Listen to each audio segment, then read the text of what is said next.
My channel. मैं हूं आपकी फ्रेंड वर्षा। आज की इस वीडियो में हम बात करेंगे यहाँ पे कॉमर्स के क्वेश्चंस की। 1000 सीरीज के अंदर डेली हम 25 क्वेश्चंस लेते हैं। आज हम न्यूमेरिकल क्वेश्चंस लेंगे मोस्टली। तो स्टार्ट करते हैं वीडियो को। आपको वीडियो पसंद आती है तो लाइक कीजिए, फ्रेंड्स के साथ शेयर कीजिए, और किसी भी तरह की कोई भी क्वेरी हो तो जरूर बताइएगा।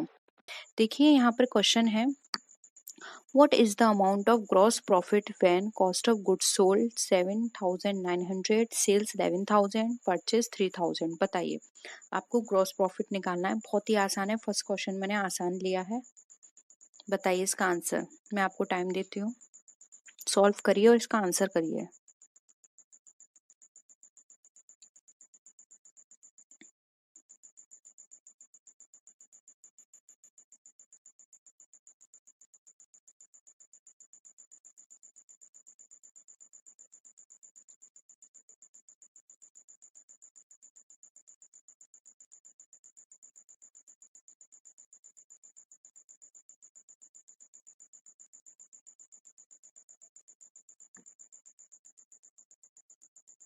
जल्दी करिए सॉल्व। बहुत छोटा क्वेश्चन है ये, इजीली आप निकाल सकते हैं इसका आंसर। देखिए सॉल्व करें। देखिए यहाँ पे ग्रॉस प्रॉफिट पूछा है, तो ग्रॉस प्रॉफिट में हम क्या करेंगे। ये हमारी यहाँ पे सेल दे रखी है। सेल हमारी कितनी है, 11,000। ठीक है। फिर हमें क्या रखा है, कॉस्ट ऑफ गुड्स सोल्ड। और ये आपको पता होना चाहिए, कॉस्ट ऑफ गुड्स सोल्ड जो होता है उसमें हमारी परचेस ऑलरेडी इंक्लूड होती है। तो इस अमाउंट का हमें कोई लेना देना नहीं है। हम ये लेंगे 7,900। तो 11,000 में से जब हम 7,900 माइनस करेंगे तो हमारा कितना आ जाएगा, 3100। तो यहाँ पर इसका आंसर क्या होगा, डी 3100। जो हमारा ग्रॉस प्रॉफिट है वो है 3100। बहुत ही सिंपल था।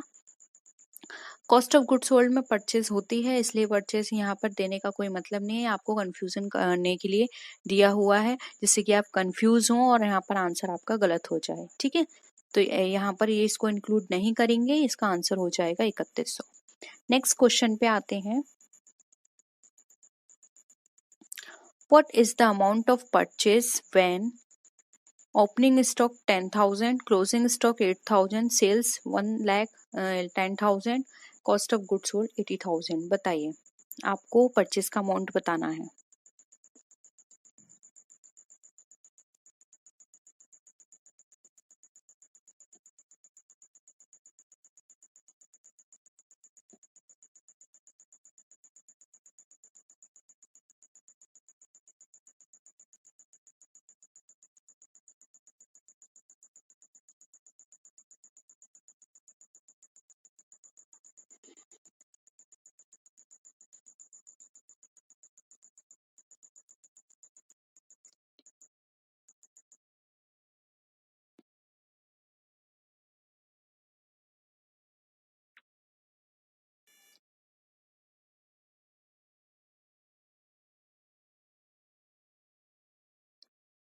जल्दी करिए, ये भी क्वेश्चन सिंपल है।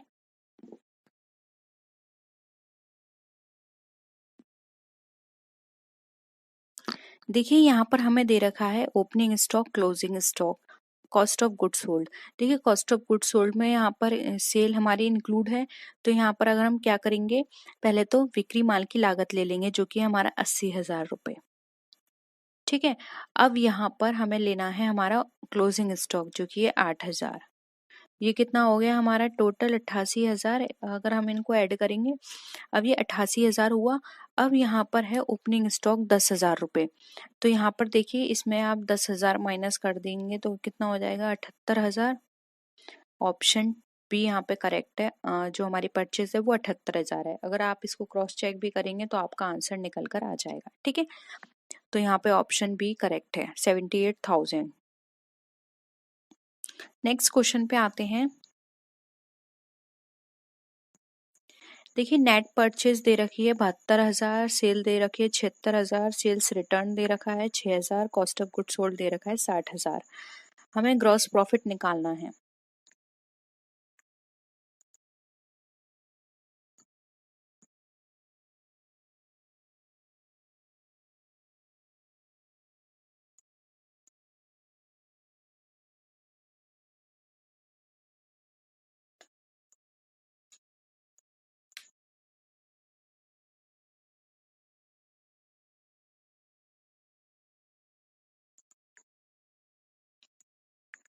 बताइए।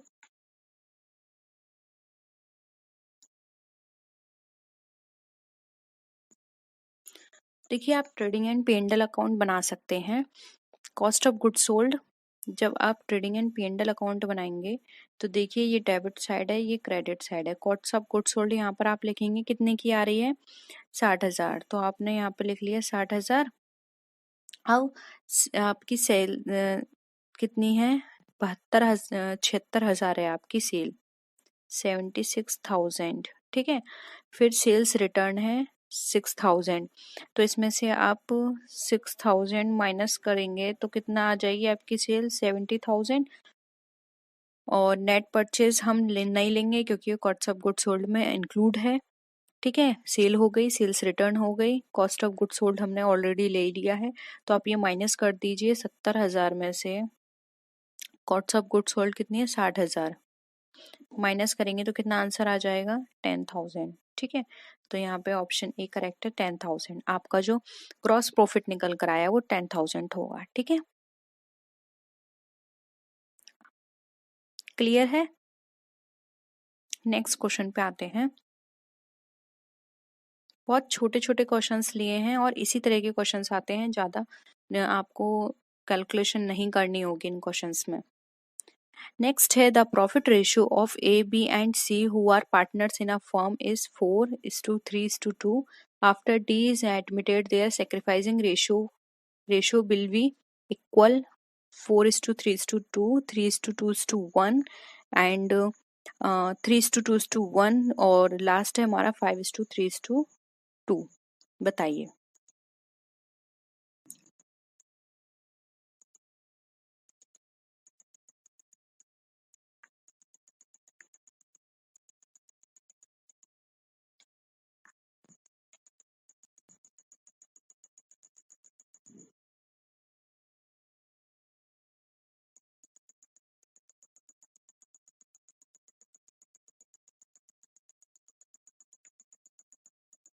बहुत सिंपल है, आपको कैलकुलेशन भी करने की जरूरत नहीं है, आप इजीली बता सकते हैं। देखिए, मैंने अब आपको हिंट दे दिया है।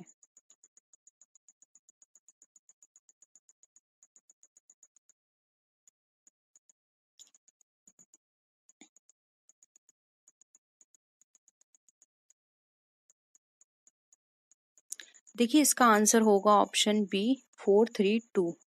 अब ये मैंने आंसर डायरेक्ट कैसे बता दिया, तो देखिए कॉन्सेप्ट समझिए। जब तक प्रश्न में पुराना रेशो और नया यानी कि न्यू रेशो और ओल्ड रेशो दिया ना हो, तब तक यह भी ना दिया हो कि नया साझेदार पुराने साझेदार में कितना भाग ले रहा है। इसमें मैंने आपको ये नहीं बताया कि डी एडमिट हो रहा है, लेकिन वो कितने परसेंटेज से ऐड हो रहा है, ठीक है, उसका रेशो कितना होगा, ये भी मैंने आपको यहाँ क्वेश्चन में नहीं दिया है। तो जब तक ये सारी चीजें गिवन नहीं होती हैं, तो ऐसी दशा में जो पुराने साझेदारों का त्याग अनुपात होगा वो उनका पुराना लाभानुपात ही होगा, यानी कि जो उनका ओल्ड रेशियो होगा वही उनका सेक्रीफाइसिंग रेशियो माना जाएगा। अगर जब तक ये ना दिया हो कि डी पार्टनर आ रहा है वो कितने परसेंटेज पर आ रहा है, यानी कि उसका रेशियो कितना होगा, कितने पे एडमिट हो रहा है, ठीक है।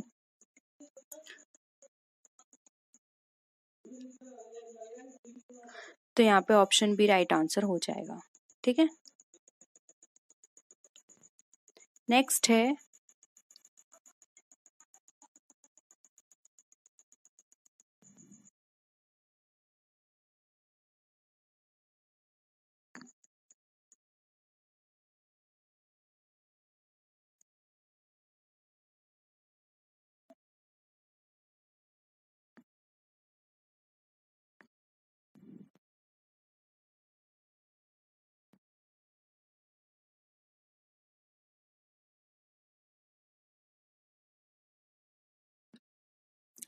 X and Y agrees to form a partnership.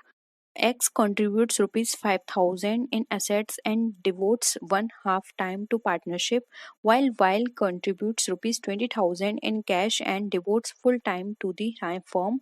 How will the partner share profit? अब उनका जो पार्टनर्स का शेयर ऑफ प्रॉफिट है वो कितना होगा। एक्स वाई है, और जिसमें एक्स जो है वो 5,000 असेट्स ले रहा है और 1/2 टाइम पार्टनरशिप है उसका डिवोट, और वाई जो है वो कंट्रीब्यूट कर रहा है 20,000 कैश में, तो कितना उनका परसेंटेज होगा बताइए प्रॉफिट का।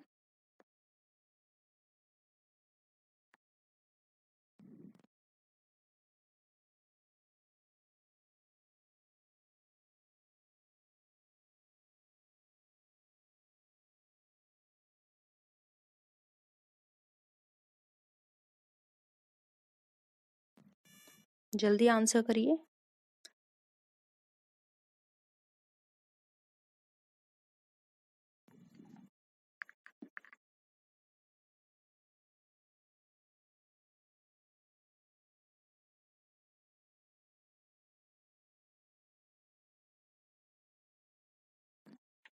क्या लगता है आपको इसका आंसर?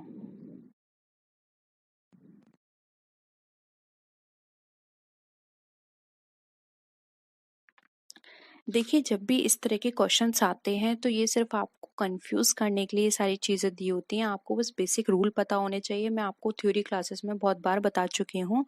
देखिए, जब भी यहाँ पर किसी भी तरह का आपके जो पार्टनरशिप डीड होती है और या कॉन्ट्रैक्ट है उस वो एब्सेंस है, तो वहाँ पर जो पार्टनर्स होते हैं उनके बीच जो प्रॉफिट शेयरिंग रेशियो जो होगा वो इक्वल होता है। यानी कि एक्स एंड वाई का यहाँ पे रेशियो क्या होगा? 1:1। कुछ करने की जरूरत ही नहीं है यहाँ पर, आपको डायरेक्ट आप आंसर टिक कीजिए। क्योंकि आप ये सोच के चलिए कि आपके एग्जाम में ज्यादा आपको न्यूमेरिकल या फिर इस तरह की चीजें नहीं होंगी कि आपको इतनी सारी कैलकुलेशन करनी पड़े। बेसिक चीज पता होंगी, आप डायरेक्ट आंसर कर सकते हो। मोस्टली क्वेश्चंस आपको कंफ्यूज करने के लिए ही दिए होंगे। आपको लगेगा कि इसमें लंबी चौड़ी कैलकुलेशन है, ऐसा कुछ भी नहीं है। डायरेक्ट आप आंसर टिक कर सकते हैं, ठीक है। इसीलिए समझाने के लिए मैंने ये क्वेश्चन यहाँ पर ऐड किया था। अब आप आगे से याद रखिएगा, बेसिक कॉन्सेप्ट समझिए, उसके थ्रू आप इजीली कर लेंगे इन क्वेश्चंस को। नेक्स्ट है, A and B are partner sharing profits and losses in the ratio of 1:2। They admit C and agree to give him 1:5, sorry 1/5 of the share, यानी कि 1/5 है, 1:5 नहीं है। The new profit sharing ratio will be, अब उनका new profit sharing ratio क्या है? देखिए, यहाँ पर आपको ओल्ड भी दे रखा है और यहाँ पे जो एडमिट हो रहा है वो 1/5 भी हो ले रहा है। यहाँ पे इन्फॉर्मेशन गिवन है, तो यहाँ आपको कैलकुलेशन करनी है। चलिए बताइए इसका आंसर।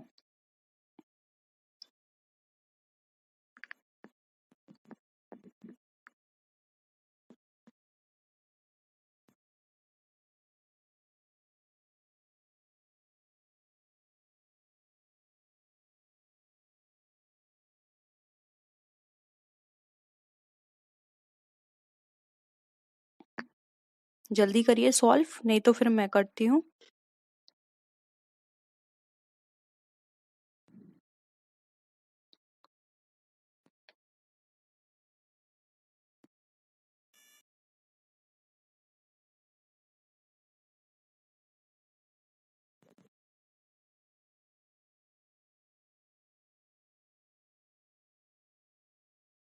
देखिए, सॉल्व करते हैं।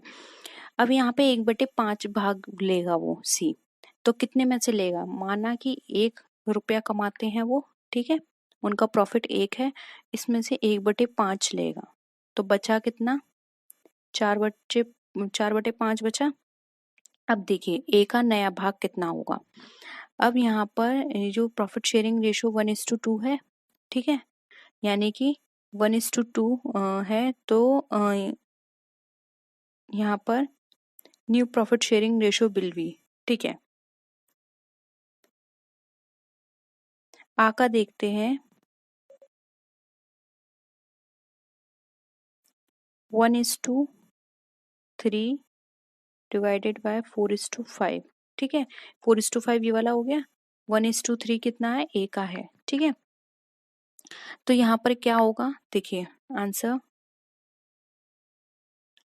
इनको आप क्रॉस करिए, कितना आएगा? 3×5 = 15, तो ये 15 यहाँ आ गया, और 4 एकम कितना हो जाएगा? 4, यानी कि 4:15। अब बी का देखिए, 2 है ये, यानी कि 2:3, और ये वाला 4:5 लेंगे क्योंकि इसी में से इन्हें लेना है, तो 3 और 5 कितना होता है? 15, और 2 और 4 कितना हो गया? 8। तो इनका कितना निकल कर आया? देखिए, इसका था 4:15 और ये था 8/15। तो देखिए ए का कितना था 4/15, ये ए का है, बी का कितना है 8/15। ठीक है, अब देखिए सी का भाग कितना था 1/5, यानी कि क्या हो गया 3/15 हो गया, तो ये हो गया सी का 3/15। तो अब आप यहाँ पर इसको लिख लीजिए, ये आपका क्या निकल कर आया 4, 8, 3। आप नहीं तो इसको सॉल्व भी कर सकते हैं, 4, 8 एंड 3। ठीक है, ये इनका आंसर है। ऑप्शन में देखिए 483 नहीं है, 483 है। ठीक है, ठीक है, तो ऑप्शन डी यहाँ पे आपका राइट आंसर हो जाएगा। ए का है ये 4 और बी का है ये 8 एंड सी का है 3। ठीक है,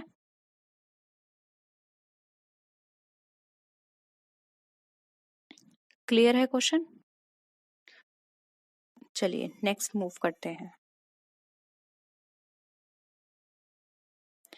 X, Y and Z share profits and losses in the ratio of 5, 3 and 2, यानी 5:3:2। Z retires, अब ये रिटायरिंग का क्वेश्चन है, retires and his share is taken by X and Y in the ratio of 1:2। The new profit and loss sharing ratio between X and Y will be। अब आपको new profit sharing ratio निकालना है, बताइए। ये retiring का question है।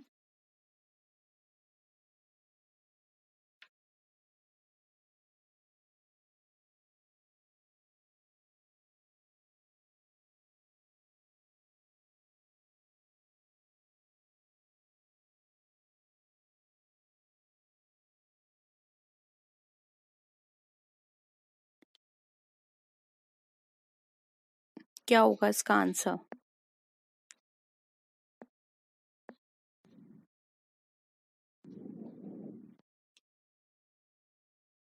जल्दी बताइए।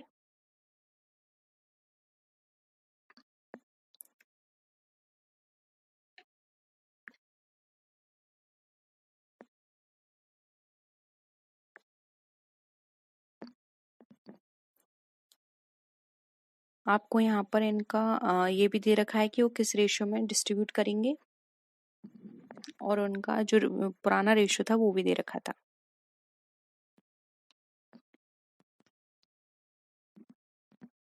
करें सॉल्व, देखिए जेड का कितना हिस्सा है 2, और इनको ऐड कर लीजिए 5, 6, 7, 8, 9, 10, यानी कि जेड का है 2/10। ठीक है, एक्स इसमें से कितना लेगा, एक्स की बात करें तो 2/10 में से वो कितना लेगा 1/3, क्योंकि ये यहाँ पर नया रेशियो इनका 1/3 है, तो ये हो गया 1/3। अब देखिए इसको यहाँ पर अगर आप सॉल्व करते हैं,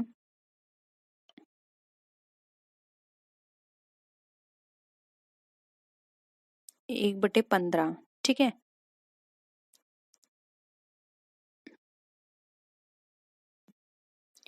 अब y का हो गया, y का क्या रेशियो है, y 210 में से ही लेगा, कितना लेगा 2:3। उसका था 1:3 एंड इनका है 2:3। तो अब आप यहाँ पर देख लीजिए, इसको आप दोबारा से सॉल्व कर लीजिए, आपको दिखाई नहीं देगा, मैं यहाँ पे लिख देती हूँ। यहाँ पर z का हिस्सा है 2:2, तो इसमें से x लेगा 1:3। ठीक है, और ये हो गया x का, और y का कितना हो गया 2:3। ठीक है, ये y का हो गया। अब यहाँ पर आप इसको सॉल्व करिए,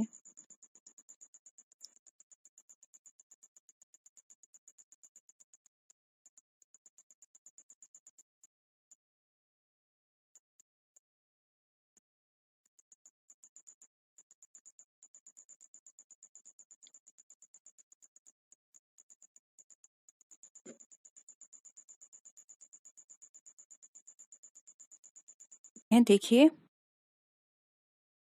X, Y, and Z share profits and losses in the ratio of 5:3:2.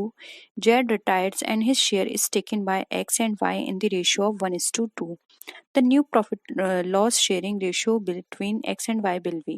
आपको ये बताना है कि जेड रिटायर हो रहा है तो एक्स एंड वाई का न्यू प्रॉफिट शेयरिंग रेशियो क्या होगा। ठीक है, इनका जो शेयर है जेड का वो 1:2 ले रहे हैं। बताइए और सॉल्व करिए आंसर।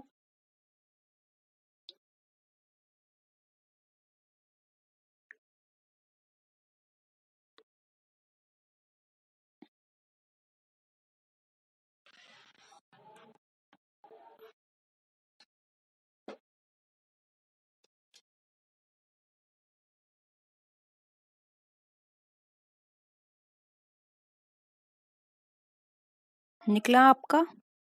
देखिए हम सॉल्व करते हैं। देखिए यहाँ पर एक्स वाई एंड जेड का जो रेशियो है वो कितना दे रखा है 5, 3 एंड 2। ठीक है, अब यहाँ पर जेड का हिस्सा कितना है 2/10। ठीक है, अब एक्स इसमें से कितना हिस्सा लेगा तो एक्स का अभी रिसेंटली हिस्सा है 5, तो यानी 5/10 है इसका एक्स का।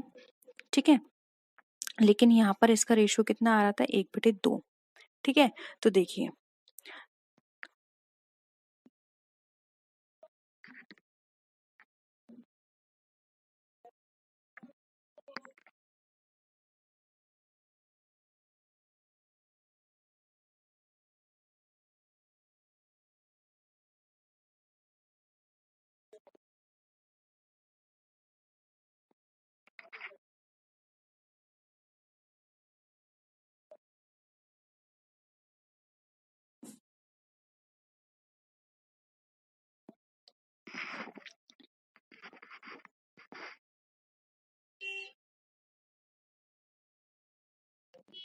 देखिए सॉल्व करते हैं। एक्स वाई एंड जेड का रेशियो कितना दे रखा है 5, 3 एंड 2। ठीक है, अब देखिए यहाँ पर जेड का हिस्सा कितना है। जेड के हिस्से में से जेड का हिस्सा 2 है, यानी कि 2/10 है। इसमें से एक्स, अगर हम एक्स की वैल्यू देखें तो एक्स इसमें से कितना लेगा 1/3। तो इसको मल्टीप्लाई कर दो 1/3।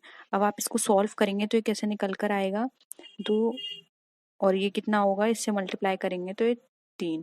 तो ये कितना हो गया 2/10, 2/30। अब y का निकालिए तो y 2/10 में से कितना लेगा, इसका कितना रेशियो है 2, तो ये कितना हो जाएगा 2/3। तो इसको इसको मल्टीप्लाई करेंगे ये 4 आ गया, और इससे इसको मल्टीप्लाई करेंगे 30 आ गया। तो इनका रेशियो कितना निकल के आया 2/30 और 4/30। तो देखिए यहाँ पे x का कितना हो गया 2/30, y का हो गया 4/30। तो इसको अब सॉल्व कर लेते हैं। इस ये हो जाएगा हमारा 1/15 और ये हो जाएगा हमारा 2/15। ठीक है, अब देखिए यहाँ पर अब इनका टोटल भाग निकाल लेते हैं। तो पहले इसका 5 था, यानी कि 5/10। अब कितना पोर्शन मिल रहा है 1/15, तो इसको प्लस कर दीजिए 1/15।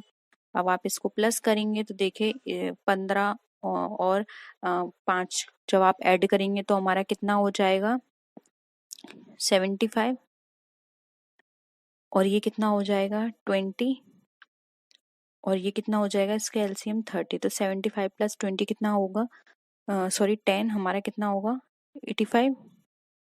ठीक है, और नीचे कितना है 30। ठीक है, समझ में आ रहा है या फिर से समझाऊं? देखिए फिर से देख लीजिए सही से। इनका पहले का पोर्शन कितना था 5, यानी कि 5/10 एक्स का था, और अब का पोर्शन कितना है 1/10, 1/15 सॉरी। तो अगर आप इनको ऐड करेंगे 5 में 15 को मल्टीप्लाई करेंगे तो आपका निकल कर आ जाएगा 75, और 10 में 1 का मल्टीप्लाई करेंगे तो आ जाएगा आपका 10, और नीचे इनका एलसीएम लेंगे तो 30। 75 और 10 कितने होते हैं 85, और ये 30 हो गया। अब उसी तरह वाई का लीजिए, वाई का कितना है 3/10 था पहले पोर्शन। ठीक है, और अब कितना मिला है इनको वाई को 2/15।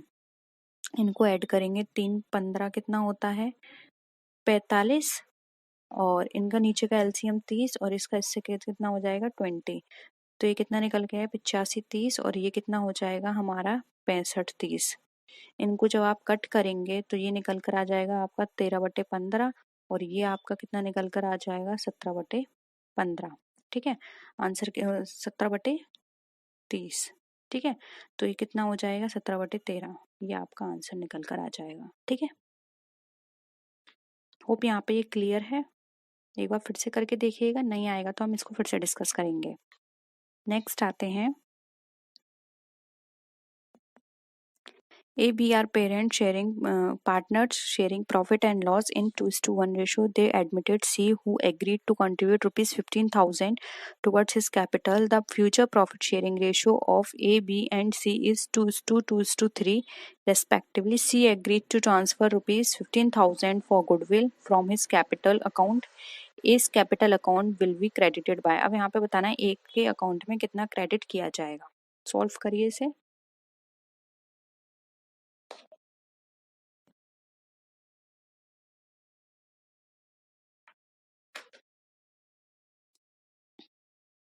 पहले आप इनकी गुडविल का टोटल अमाउंट निकाल लीजिए, तब आप इजीली सॉल्व कर पाएंगे।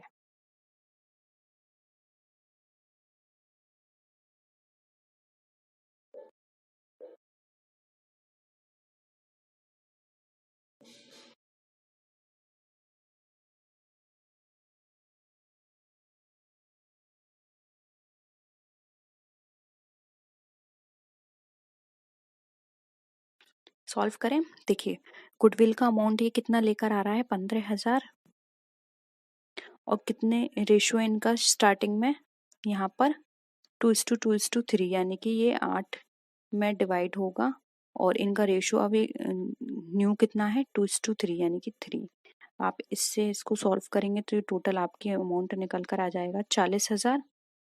अब देखिए इस 40,000 को, ये 40,000 आपका निकल कर आया यानी कि टोटल गुडविल 40,000 है, लेकिन वो लेकर कितना आ रहा है 15,000। तो इस 40,000 में जब आप 15,000 को माइनस करेंगे तो अभी बचेगा 25,000।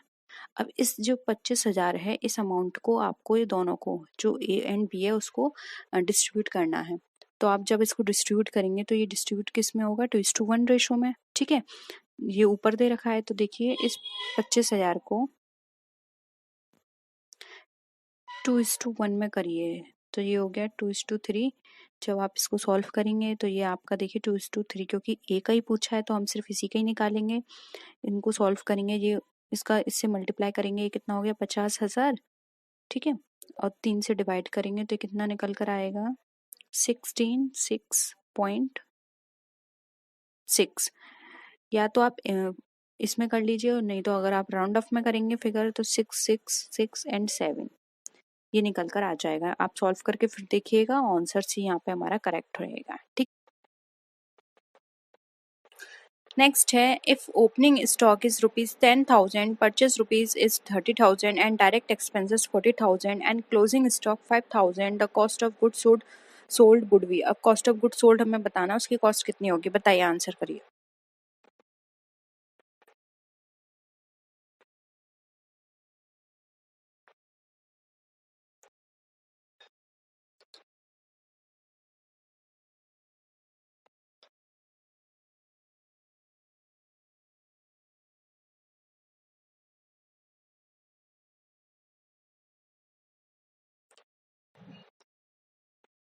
देखिए यहाँ पर आपको कॉस्ट ऑफ गुड सोल्ड निकालना है तो सबसे पहले ले लीजिए आपकी जो सेल है वो कितनी है। कॉस्ट ऑफ गोल्ड अपने कितने का किया है, करिए सॉल्व, फिर मैं करती हूँ।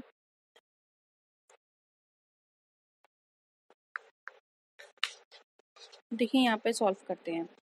सबसे पहले आपको क्या दे रखा है, ओपनिंग स्टॉक दे रखा है, परचेज दे रखी है, डायरेक्ट एक्सपेंसेस दे रखे हैं, स्टॉक दे रखे हैं। ठीक है, तो देखिए आपका यहाँ पे स्टॉक कितना है,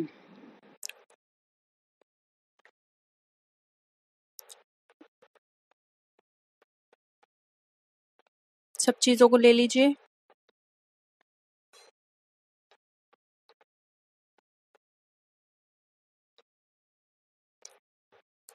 देखिए ओपनिंग स्टॉक है 10,000, परचेस आपकी कितनी है, इसको इसी में ऐड कीजिए 30,000, फिर है आपका 4000 की क्या है डायरेक्ट एक्सपेंसेस, वो इसमें ऐड कीजिए। टोटल ये कितना निकल कर आ जाएगा 44,000। ठीक है, अब इस 44,000 में आपको क्या करना है, क्लोजिंग स्टॉक 5,000 है, इसको माइनस कर दीजिए, कितना निकल कर आ जाएगा 39,000। ऑप्शन ए यहाँ पे हमारा करेक्ट है। ठीक है, नेक्स्ट क्वेश्चन देखिए। एक मोटर कार है जो कि परचेस की गई है 20,000 में और इसकी जो बुक वैल्यू है 12,000 है और इसको सेल किया गया है 25,000 में। कैपिटल प्रॉफिट आपको निकालना है, बहुत सिंपल है।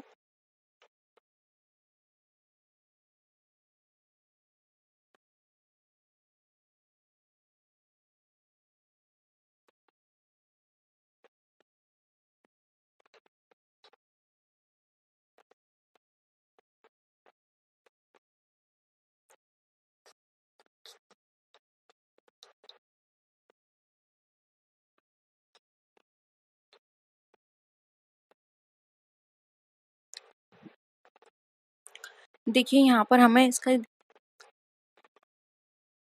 25,000 है हमारी सेलिंग प्राइस, बुक वैल्यू कितनी है 12,000, रिमेनिंग कितना बचा हमारा 13,000, यानी कि जो 13,000 है वो हमारा कैपिटल प्रॉफिट है, क्योंकि इस प्रश्न में हमें कुछ भी नहीं कहा गया है कि जो बुक वैल्यू है वो कॉस्ट वैल्यू और जो क्रेता ने जो भी बुक दिखाई है वो कितने प्राइस पर यहाँ पर इन्होंने शो करी है, यानी कि यहाँ पर हमें जो भी अमाउंट दिया हुआ है बुक वैल्यू का हम इसी को कंसिडर करेंगे। हमें ये नहीं दिखाई है कि रियल कॉस्ट उसकी यहाँ पर कितनी आ रही है। उसने 20,000 में खरीदी है लेकिन रियल उसकी कॉस्ट कितनी है ये हमें नहीं पता है। ठीक है, तो हम यहाँ पर उसकी बुक वैल्यू को ही कॉस्ट मानेंगे और जितना प्राइस सेल किया है उसमें से माइनस कर देंगे तो निकल कर आ जाएगा कि 13,000 का उसका क्या है प्रॉफिट है। ऑप्शन सी यहाँ पे हमारा करेक्ट है। अब यहाँ पर हमें बताना है, एक पीस ऑफ लैंड है जो कि फ्री ऑफ कॉस्ट हमें दिया गया था। ठीक है, 6 महीने पहले इसकी फेयर वैल्यू जो थी तब 12 लाख थी, अब इसकी 14 लाख है। और अगर कन्वेंशनल अकाउंटिंग सिस्टम की अगर हम बात करें तो बैलेंस शीट में कितना अमाउंट से आज उसको रिकॉर्ड किया जाएगा।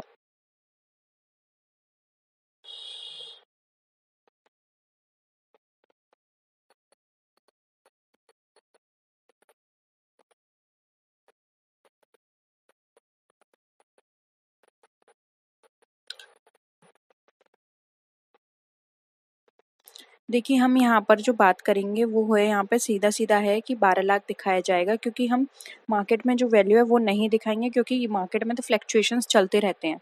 हम यहाँ पर जो उसकी रियल है जो बुक वैल्यू है, ठीक है, जो भी उस टाइम उसकी वैल्यू थी वही उसमें शो करेंगे बैलेंस शीट के अंदर, तो 12 लाख से शो की जाएगी। ठीक है, नेक्स्ट है अर्निंग पर शेयर है एक्स कंपनी का 15 और price earning ratio other similar company का है 10।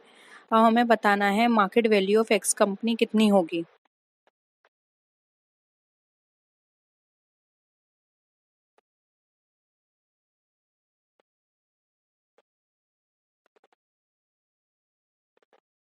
कैलकुलेट होगा हमारा, ये हमें अदर सिमिलर कंपनी का प्राइस दे रखा है 10 और अभी हमें यहाँ पर क्या हमें पता नहीं है, हमें प्रति अंश बाजार मूल्य पता नहीं है। ठीक है, और हमें क्या पता है, हमें पता है यहाँ पर अर्निंग पर शेयर जो कि है 15, ये हमें पता नहीं है तो हम इसको बाहर करके 10 × 15 कर देंगे तो ये कितना निकल कर आ जाएगा 150। तो एक्स वैल्यू की जो मार्केट प्राइस है वो हो जाएगी हमारी 150, यहाँ पे ऑप्शन बी। ठीक है, ये करेक्ट हो गया। नेक्स्ट देखिए, अगर डिविडेंड पर शेयर किसी कंपनी का 2 है, अर्निंग पर शेयर 5 है और मार्केट वैल्यू शेयर की कितनी है 25, तो यील्ड हमें बताना है, बताइए क्या होगा।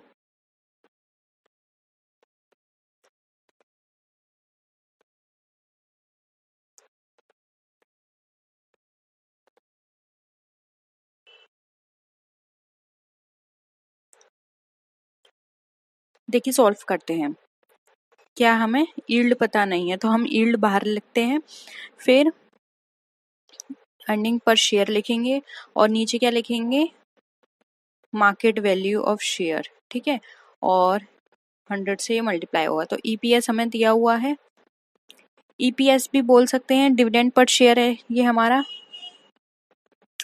ठीक है।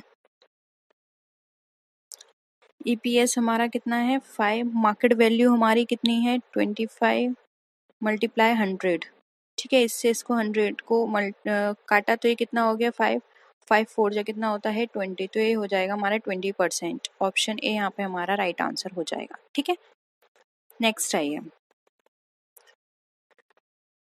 इफ अर्निंग प्राइस ईपी यानी कि हमारा जो ईपी रेशियो है वो हमारा 0.05 है, ठीक है। अर्निंग पर शेयर हमारा 8 है, market price of the share will भी कितना होगा 40, 100, 160 या 0.40, बताइए। इन सब के अगर फॉर्मूले पता हो तो आप इजीली कर सकते हो।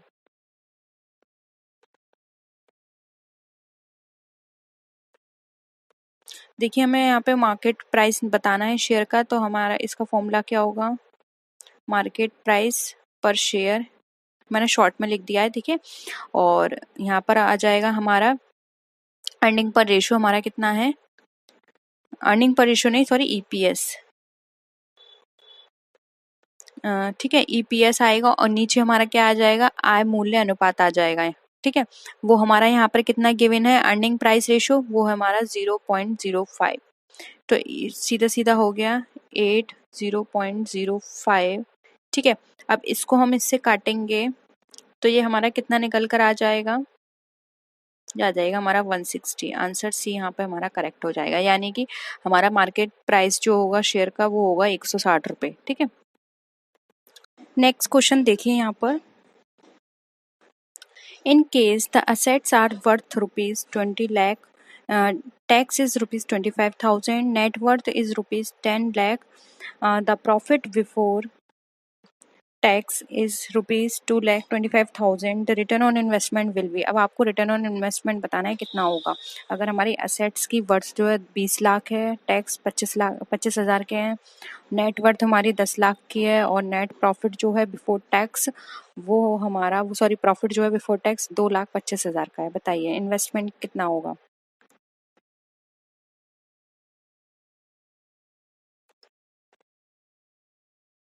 देखिए इन्वेस्टमेंट हम इस तरह से निकाल सकते हैं, ये हमारा क्या है प्रॉफिट बिफोर टैक्स, ठीक है 2,25,000, इसमें से पहले टैक्स माइनस कर दीजिए, 2,25,000 में से आप 25,000 पहले माइनस करेंगे, कितना आ जाएगा आपका 2 लाख आ गया। अब इस 2 लाख पे आप इस तरह निकाल सकते हैं, देखिए 2 लाख बचा ये आपका, और इसको निकालने का जो फॉर्मूला होता है इन्वेस्टमेंट की रेट निकालने का वो होगा यहाँ पे हमारा जो प्रॉफिट है, प्रॉफिट अपॉन जो भी हमारी एसेट की वर्थ होगी वो लिखेंगे, तो ये कितनी है हमारी 20 लाख, ठीक है। माइनस कर देंगे जो भी हमारी नेटवर्थ होगी, तो ये हो जाएगी हमारी 10 लाख, ठीक है। तो 20 लाख में से 10 लाख माइनस किए, कितना बचा हमारे पास 10 लाख बचा, तो अब ये हो जाएगा हमारा 2 lakh divided by 10 lakh multiplied by 100, ठीक है। इससे इसको काटेंगे, इससे इसको काटेंगे, तो ये हमारा टोटल कितना निकल कर आ जाएगा, ये निकल कर आ जाएगा हमारा 20%। ऑप्शन सी यहाँ पे हमारा करेक्ट हो जाएगा, ठीक है। बहुत सिंपल था, नहीं समझ में आया एक बार फिर से करके देखिएगा, नहीं तो हम इसे दोबारा से डिस्कस कर लेंगे, ठीक है। नेक्स्ट क्वेश्चन देखिए, if out of net annual income of the year rupees 42,000, net the preference dividend and equity dividend paid are rupees 7,000 and rupees 24,000 respectively, and total equity capital v rupees 1,40,000, the return on equity capital will be। अब आपको return on equity capital बताना है, बताइए। बहुत ही simple तरीके से यहाँ पे मैंने देखिए यहाँ पे आपको बताने की कोशिश की है कि नेट एनुअल इनकम जो है 42,000 की है, प्रेफरेंस डिविडेंड और इक्विटी डिविडेंड रेस्पेक्टिवली अगर हम बात करें तो वो 7,000 और 24,000 है, और जो हमारे टोटल इक्विटी कैपिटल है 1,40,000 है। आपको इक्विटी कैपिटल निकालनी है।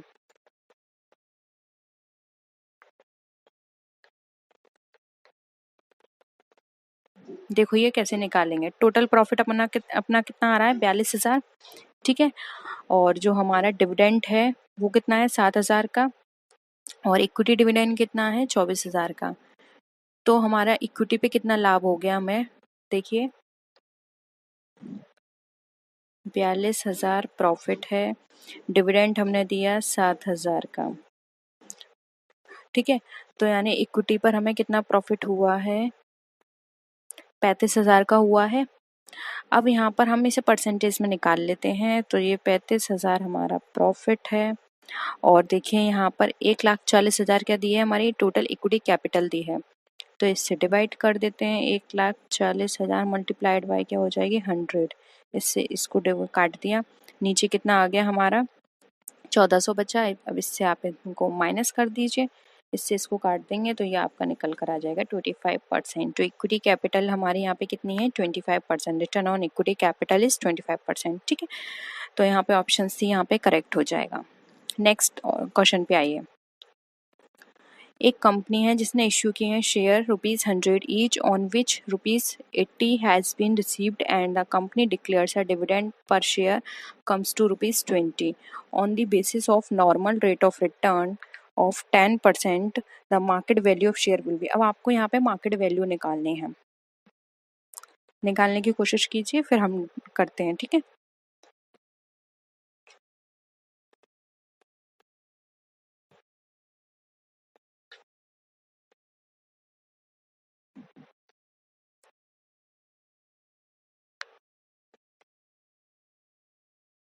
देखिए एक अंश कितने का दे रखा है 100 रुपये का, और उस पे राशि कितनी है, प्राप्ति राशि रिसीव्ड यानी कि 80 रुपीज़। तो आप डिविडेंड ऐसे निकाल सकते हैं 80 इक्वल टू, और ये कितना दे रखा है यहाँ पर देखिए 25% क्या है हमारा डिविडेंड है। एक minute, dividend per share comes to ₹25,000। देखिए यहाँ पर ये थोड़ा करेक्शन कर लीजिए, ये क्वेश्चन है कि 100 रिसीव्ड हुए हैं और जो कंपनी है उसने डिक्लेयर किया है पर शेयर 25,000, 25% डिक्लेयर किया है, और जो डिविडेंड पर शेयर कम आया है वो 20 रुपीज़ आया है, ठीक है।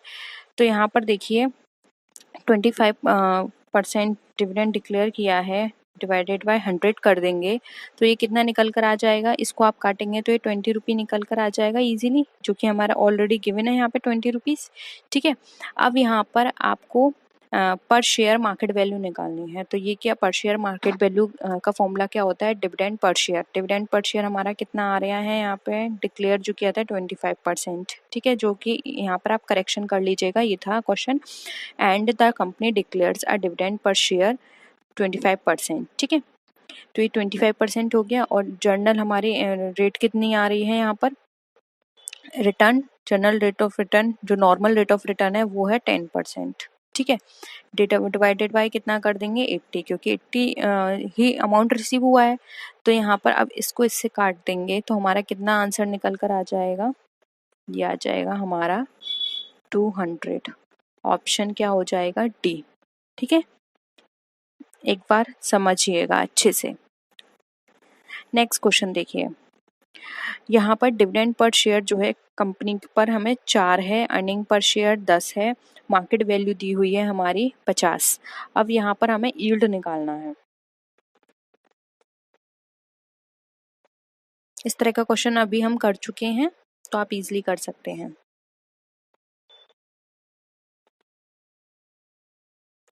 देखिए काटते हैं, अर्निंग पर शेयर हमें कितना दे रखा है, सॉरी 10 दे रखा है, ठीक है।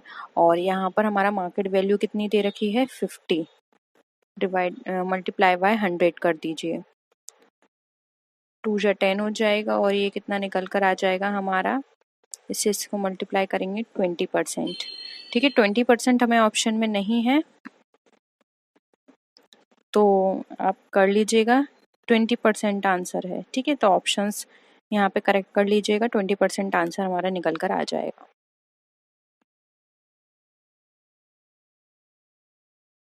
ठीक है। नेक्स्ट आइए, इन परफेक्ट कंपटीशन अब कुछ क्वेश्चंस ले लेते हैं। परफेक्ट कंपटीशन में आपको बताना है कि किस तरह की चीज़ें रहती हैं। प्राइस हमारा इक्वल रहता है मार्जिनल रेवेन्यू से, या प्राइस हमारा इक्वल रहेगा एवरेज वेरिएबल कॉस्ट से, फिक्स्ड कॉस्ट इक्वल रहेगी वेरिएबल कॉस्ट से, या प्राइस इक्वल्स रहेंगे टोटल कॉस्ट से। बताइए। परफेक्ट कंपटीशन की यहाँ बात की जा रही है, याद रखिएगा। देखिए, बात करें परफेक्ट कंपटीशन की, तो परफेक्ट कंपटीशन में जो हमारे प्राइस रहते हैं हमेशा मार्जिनल रेवेन्यू के इक्वल रहते हैं। ऑप्शन ए यहाँ पे हमारा करेक्ट हो जाएगा। ठीक है। नेक्स्ट एक प्रॉफिट मैक्सिमाइजेशन फर्म है, वो परफेक्ट कंपटीशन में प्रोड्यूस करती है, यानी कि यहाँ पे ये पूछा गया है कि परफेक्ट कंपटीशन में जो प्रॉफिट मैक्सिमाइजेशन होता है हमारा, उसमें फर्म किस तरह का कहाँ पे उत्पादन करती हैं। जहाँ रेवेन्यू उन्हें ज़्यादा मिलता है, जहाँ मार्जिनल रेवेन्यू इक्वल होता है जीरो के, मार्जिनल रेवेन्यू इक्वल होता है मार्जिनल कॉस्ट के, या फिर मार्जिनल रेवेन्यू इक्वल होता है एवरेज कॉस्ट के। बताइए।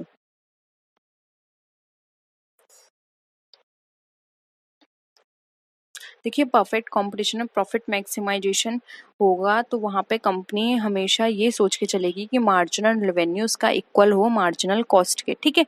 तो ऑप्शन सी यहाँ पे हमारा राइट आंसर हो जाएगा। नेक्स्ट है, in perfect competition the products firm offer are very similar, यानी कि परफेक्ट कंपटीशन में जो प्रोडक्ट फर्म्स होती हैं वो किस तरह की सॉरी, ऑप्शंस मैंने ले लिया। इन परफेक्ट कंपटीशन में आपको बताना है क्या होता है। प्रोडक्ट्स जो हैं वो फर्म सिमिलर तरह काइंड के ऑफर करती हैं, या फिर प्रोडक्ट हैवीली डिफरेंशिएटेड होते हैं, यानी कि बहुत ही अलग होते हैं। फर्म्स यहाँ पे डोमिनेंट होती हैं मार्केट में, या फिर कंज्यूमर्स हैव लिमिटेड इंफॉर्मेशन। बताइए।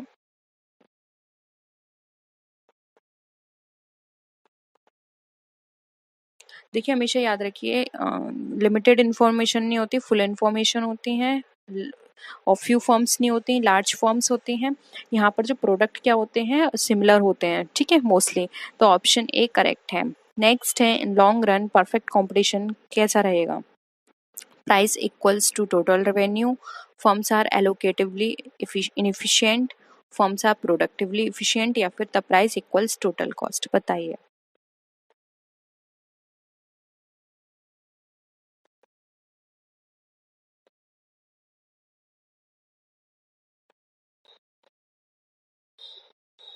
देखिए, फर्म्स लॉन्ग रन में हमेशा हमारे प्रोडक्टिवली इफिशिएंट होंगी। ठीक है, क्योंकि यहाँ पर क्या होगा, उनके पास सिमिलर काइंड के प्रोडक्ट होते हैं, उनके पास इंफॉर्मेशन काफ़ी सारी होती है मार्केट के रिगार्डिंग, तो वो इफिशिएंटली प्रोडक्ट यहाँ पे प्रोड्यूस करती हैं। ठीक है, तो ऑप्शन सी करेक्ट हो जाएगा। नेक्स्ट है, प्रॉफिट कंपटीशन में आपको बताना है फ्यू फर्म्स डोमिनेंट होती हैं इंडस्ट्री पर।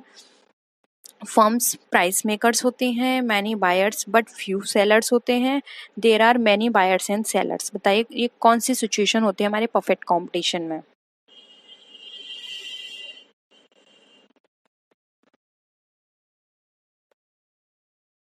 देखिए, परफेक्ट कंपटीशन की बात करें तो परफेक्ट कंपटीशन के अंदर बायर्स और सेलर्स दोनों ही किस तरह के होते हैं, लार्ज होते हैं। ठीक है, मैनी बायर्स एंड सेलर्स, तो ऑप्शन फोर करेक्ट है। नेक्स्ट है, in the short run firms in perfect competition will still produce provided, यानी कि किस तरह से हम यहाँ पर प्रोड्यूस करती हैं। Price covers average variable cost, price covers variable cost, the price covers average fixed cost, या फिर the price covers fixed cost. बताइए। शॉर्ट रन की बात की जा रही है, याद रखिएगा। देखिए, शॉर्ट रन में फर्म्स हमेशा ये कोशिश करके चलती हैं कि जो भी उनके प्राइस हैं वो उनके जितने भी एवरेज वेरिएबल कॉस्ट हैं वो कवर कर लें। ठीक है, जिससे कि उनको ज़्यादा लॉस बेयर ना करना पड़े। इसलिए यहाँ पे ऑप्शन ए जो है वो हमारा करेक्ट आंसर हो जाएगा। ठीक है, ऑप्शन ए। नेक्स्ट देखिए, in the long run equilibrium in perfect competition, long run में जो परफेक्ट कंपटीशन में इक्विलिब्रियम है वो किस कब होगा। जब price average cost marginal cost equals होंगे, जब price average cost and total cost equal होंगे, जब price marginal revenue and total cost equal होंगे, या total revenue equal to total variable cost होंगे। बताइए।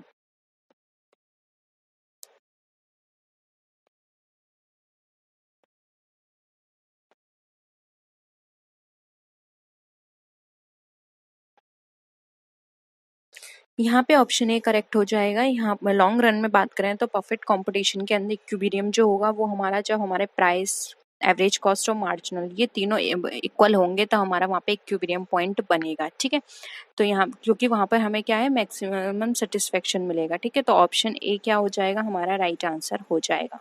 ठीक है, तो होप यहाँ पर आपको न्यूमेरिकल्स और ये मार्केट से रिलेटेड क्वेश्चंस क्लियर हुए होंगे। कोई भी डाउट है प्लीज़ बता दीजिएगा, हम इवनिंग क्लास में उनको डिस्कस कर लेंगे। ठीक है, तो आज के लिए इतना ही, नेक्स्ट वीडियो में मिलते हैं, तब तक के लिए टेक केयर, बाय बाय।